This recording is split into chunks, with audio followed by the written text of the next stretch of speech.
Lu tahu nggak, ada detektif yang otaknya bekerja seperti mesin pemindai, tapi dia harus mengorbankan perasaan manusianya agar bisa melihat kebenaran yang diabaikan orang lain. Namanya Sherlock Holmes, pria yang membuktikan bahwa ketidaktahuan terkadang adalah berkah yang tidak dia miliki.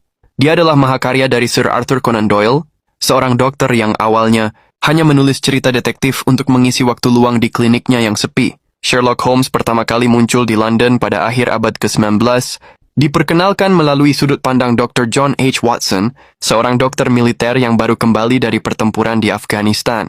Watson terluka dalam kejadian itu, dia kehabisan uang, dan mencari tempat tinggal murah. Lewat perkenalan seorang kenalan, Watson bertemu seorang pria bernama Sherlock Holmes, yang juga sedang mencari teman sekamar. Mereka akhirnya tinggal bersama di kamar 221B Baker Street. Sejak awal Watson menyadari bahwa Holmes bukan orang biasa. Holmes punya kebiasaan yang tidak biasa. Holmes memiliki pengetahuan yang sangat luas tapi selektif, dan kemampuan observasi yang luar biasa.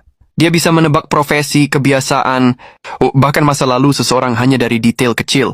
Holmes menyebut dirinya konsultan detektif, artinya orang yang membantu polisi ketika mereka buntu.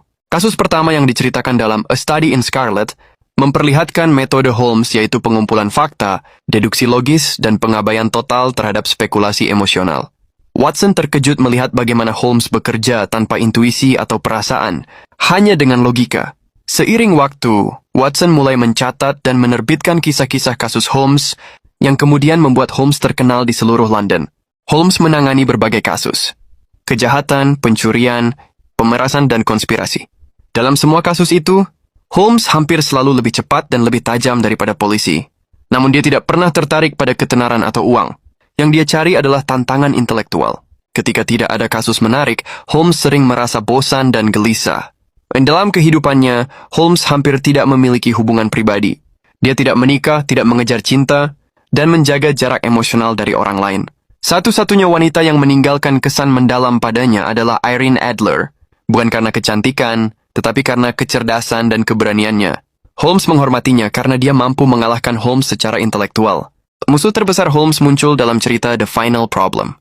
Dia adalah Profesor James Moriarty, seorang matematikawan jenius, yang diam-diam menjadi otak di balik jaringan kriminal besar. Moriarty adalah satu-satunya orang yang dianggap setara oleh Holmes. Konflik mereka memuncak di air terjun Reichenbach di Swiss.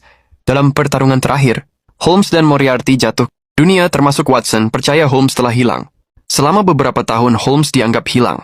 Watson berduka dan berhenti menulis kasus-kasus baru. Namun kemudian terungkap bahwa Holmes memalsukan kematiannya untuk menghancurkan sisa jaringan